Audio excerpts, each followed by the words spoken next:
So guys finally বাসা থেকে বের হয়ে গেলাম, এখন শোরুমে যাওয়ার পালা। বাইকে ফুয়েল নাই, কিন্তু ফুয়েলটা আর লোড করব না, একেবারে শেষ করে দেন মাইলেজ টেস্ট করব। তার জন্য ফুয়েল ভরা হইতাছে না, তারপরেও যাতে সমস্যা না হয় এই জন্য প্রোগ্রামে যাওয়ার আগে 200 টাকা তেল নিয়ে নিয়েছিলাম, সেগুলো এখন আছে, ইমার্জেন্সিতে আছে এখন বর্তমান।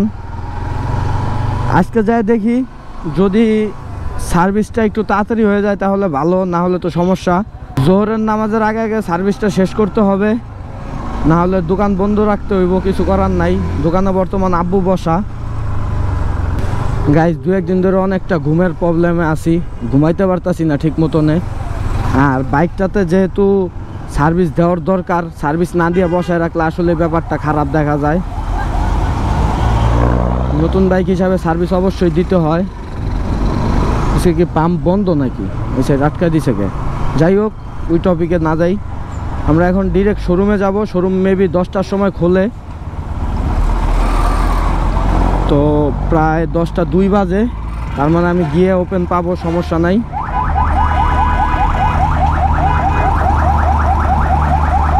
আর রাস্তায় আজকে এত পুলিশ কেন বুঝতেছি না। যাই হোক, পুলিশ দিয়ে কোনো চাপ নাই আমার। পুলিশ থাকুক, মন চায় যে মন চায় সে থাকুক, ওটা দেখার টাইম নেই আমার। আমার এখন কাজ বাইকটা সার্ভিস দাও, আমি সেদিকে যাই। আর একটা জিনিস দেখতে হবে যে বাইকটা সার্ভিস দিতে কীরকম কি খরচ যায় আর পার্টসের দাম কীরকম, এই জিনিসগুলো জানতে হবে। হিরো দাবি করে তারা একটা প্রিমিয়াম ব্র্যান্ড, ওইতে যে সব ওই যে স্যাপ ফালায় ভুইরা লাইতেছে বাসাতে, ডাইনে বামে যদি কেউ থায়ে ওর মুহের ভিতরে স্যাপ মারবো, স্যাপ ফালাই তুইব, দেহা দেহির কিচ্ছু নেই, মন চাইলো মাইরা দিল।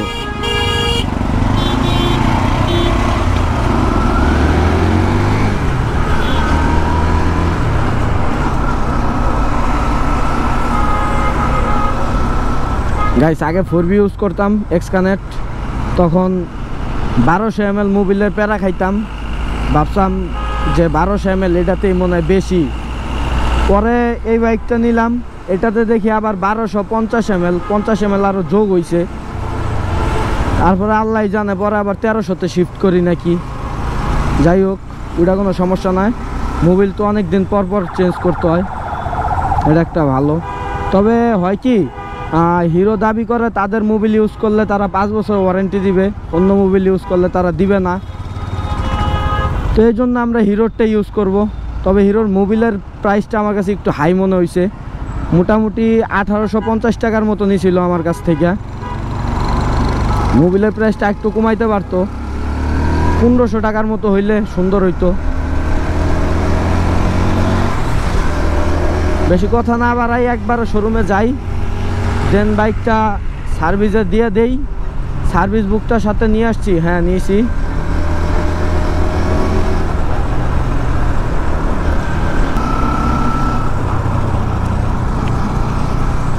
গাইস চৌরাস্তার জ্যাম, বাইপাসের জ্যাম অনেকটাই কমে যাইব সামনে এইসব ফ্লাইওভারগুলো হওয়াতে। মোটামুটি ফ্লাইওভার হওয়ার পরে থেকে গাড়ির প্রেশারটা একটু কম পড়ে নিচ দিয়া। আগে তো মনে করেন বাইপাসের জ্যাম আর চৌরাস্তার জ্যাম পার হইতে গেলেই প্রায় ঘন্টাখানিক নাই হয়ে দিত মানুষের। এখন আর সেই সমস্যাটা হওয়ার কথা না।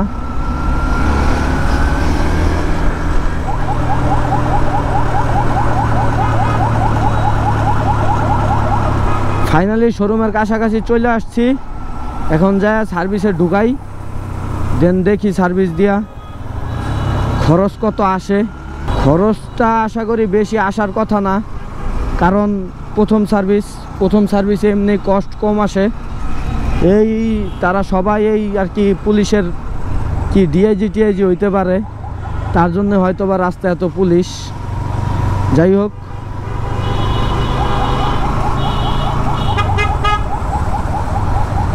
আমি আমার ডেস্টিনেশনে চলে আসছি। আরে শোরুম তো দেখি এখনও বন্ধ, ওপেনই হয় নাই। রাখি এদিকে, রাইখে একটু টাইনে ভাবে ঘুরান দেই, কি অবস্থা দেখি। মাত্র ওপেন করতেছে শোরুম। সো গাইস ফাইনালি গাড়িটা সার্ভিসে দেওয়া হয়েছে, এখন দেখি কি কাজ করে। সো গাইস যেটা বলতেছিলাম, মোটামুটি 5 মিনিট লাগছে সার্ভিস শেষ হইতে। শুধু একটু গ্রিস ট্রিস করে দিছে আর হাওয়া মাইরা দিছে। ফার্স্ট সার্ভিস তো এরকমই হয়, সেকেন্ড সার্ভিসে মনে হয় একটু সময় লাগতে পারে, 5-10 মিনিট বেশি।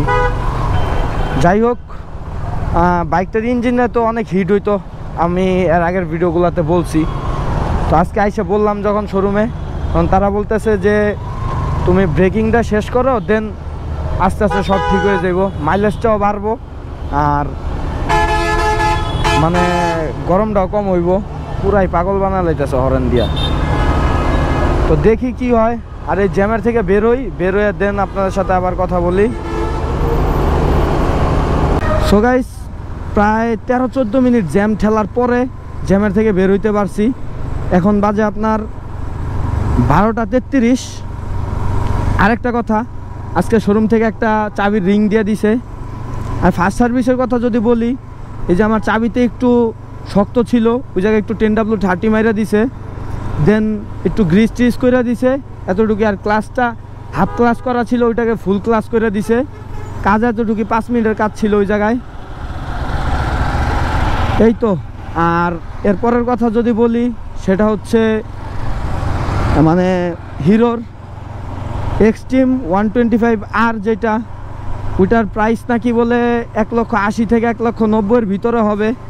তার পাশে আবার আপনার পালসারের শোরুম ছিল, ওই জায়গায় গিয়ে NS 125Rটা দেখলাম, ওইটার প্রাইস নাকি 1,90,000 টাকা।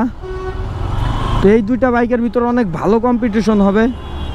আর তার পাশাপাশি আরেকটা বাইক আছে TVS-এর রেডারের প্রাইস মনে হয় 1,75,000 টাকা। বাংলাদেশে এক্সট্রিম ঢোকার পরে এই 3টা বাইকের ভিতরে অনেক বেশি কম্পিটিশন হবে। তার মধ্যে এক্সট্রিমটা একটু আগায় থাকবে FI আর ABS-এর জন্য। এক্সট্রিমে FIও আছে, ABS-ও আছে। তো এই তো, আজকের ভিডিওটা বেশি লং না করি, বাসার দিকে চলে আসছি। এখন দোকানে গিয়ে কিছুক্ষণ বসতে হবে। আশা করি আজকের ভিডিওটা আপনাদের ভালো লাগছে। যদি আজকের ভিডিওটা আপনাদের ভালো লাগে তাহলে অবশ্যই লাইক, কমেন্ট অ্যান্ড শেয়ার করবেন, আর সাবস্ক্রাইব করে হয়ে যাবেন আমাদের ফ্যামিলি মেম্বার। দেখা হচ্ছে পরবর্তীতে অন্য কোনো দিন অন্য কোনো ভিডিওতে। আর যতক্ষণ পর্যন্ত পরবর্তী ভিডিও নিয়ে আমি না আসতেছি, ততক্ষণ পর্যন্ত করতে থাকেন chill. Always chill bro. GoPro stop video recording.